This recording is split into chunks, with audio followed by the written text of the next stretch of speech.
प्राचीन समय की बात है।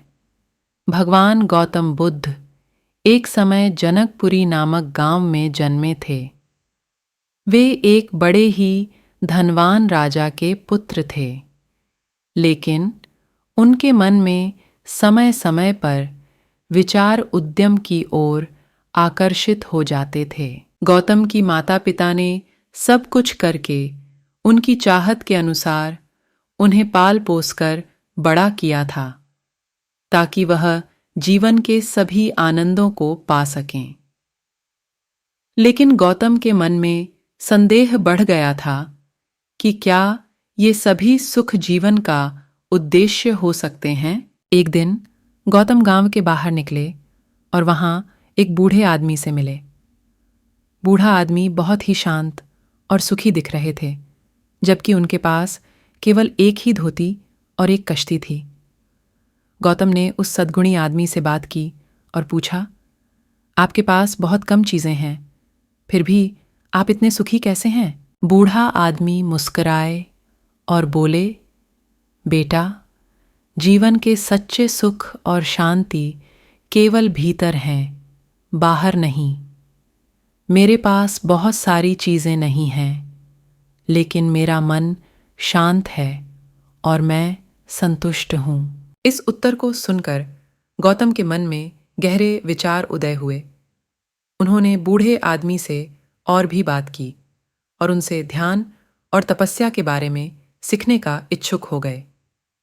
बूढ़ा आदमी ने उन्हें ध्यान और तपस्या के महत्व के बारे में बताया और उन्हें सलाह दी कि वे अपने जीवन को एक नई दिशा दें। इस उत्तर को सुनकर गौतम के मन में गहरे विचार उदय हुए।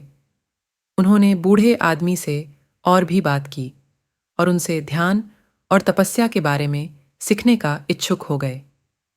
बूढ़ा आदमी ने उन्हें ध्यान और तपस्या के महत्व के बारे में बताया और उन्हें सलाह दी कि वे अपने जीवन को एक नई दिशा दें। गौतम ने बूढ़े आदमी की सलाह मानी और वह अपने दरबार से भागकर जंगल में चले गए।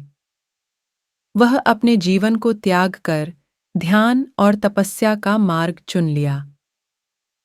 वे अनेक वर्षों तक ध्यान और तपस्या में लगे रहे और अपने मन को शुद्ध करने का प्रयास किया।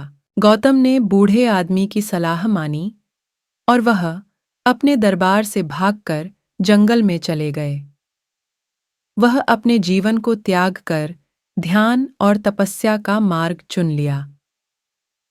वे अनेक वर्षों तक ध्यान और तपस्या में लगे रहे और अपने मन को शुद्ध करने का प्रयास किया। एक दिन गौतम का तपस्या से आया फल मिला। वे अब बुद्ध के रूप में प्रसिद्ध हो गए थे। उन्होंने लोगों को जीवन के सच्चे रास्ते के बारे में सिखाया और उन्हें आध्यात्मिक जागरूकता दिलाई। उन्होंने बताया कि जीवन का असली मार्ग आंतरिक शांति और मानवता में सेवा का है। गौतम बुद्ध की शिक्षा के अनुसार वहन दुख और सुख का सामंजस्य करने की आदत डाली और अन्यों की मदद करने का प्रतिबद्ध रहे।